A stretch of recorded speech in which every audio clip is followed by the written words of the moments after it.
ay nakikita ang loob ng tao, hindi lang ang labas. So, this is seeing the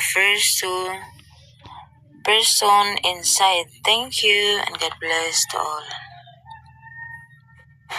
It's about seeing the person inside.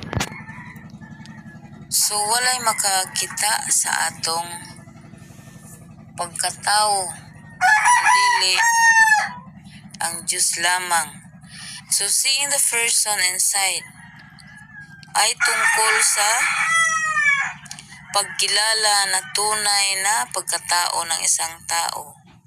According to 1 Samuel chapter 16, verse 7, the Lord looks at the heart.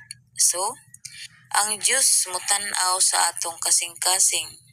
Kung unsa kita ka itom og kasing-kasing, kung unsa kita kaputi og kasing-kasing, kaputli. So ang Diyos lang nasayod ni ini.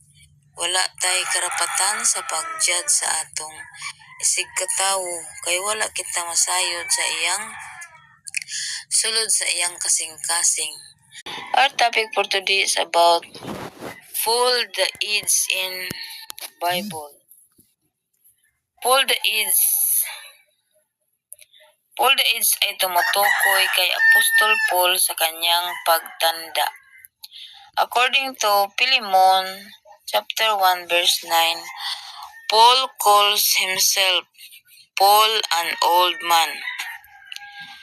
Nagpatuloy sa pag-missionary work kahit matanda na.